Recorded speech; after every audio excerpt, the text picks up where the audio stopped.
Hi friends, இது போல் ஒரு ஹெல்த்தியான மேகி தோசை எப்படி செய்கிறதுன்னு பார்க்கலாமா?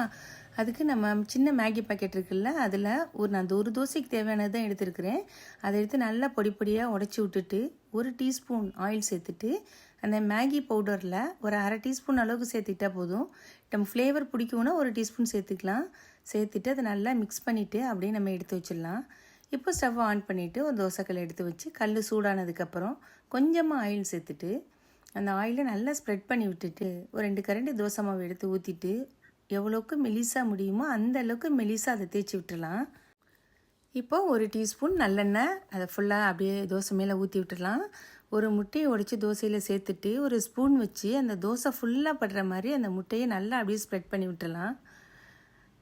நம்ம முட்டை தோசைக்கு இது போல் தானே ஸ்ப்ரெட் பண்ணுவோம், அது போல் ஸ்ப்ரெட் பண்ணி விட்டுட்டு ஏற்கனவே அந்த மேகி மிக்ஸ் எடுத்து வச்சுருந்தோம்ல, அதை எடுத்து தோசை ஃபுல்லாக அப்படியே ஸ்ப்ரே பண்ண மாதிரி நம்ம அப்ளை பண்ணிடணும்.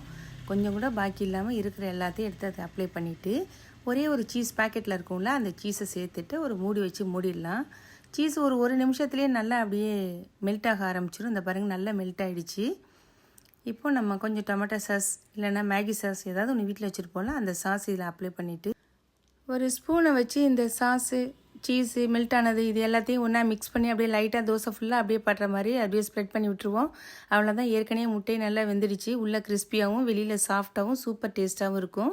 நீங்களும் ட்ரை பண்ணி பார்த்துட்டு கமெண்ட் பண்ணுங்கள். மறக்காமல் நம்ம சேனலுக்கு லைக்கையும் சப்ஸ்கிரைபையும் பண்ணிடுங்க ஃப்ரெண்ட்ஸ். தேங்க்யூ.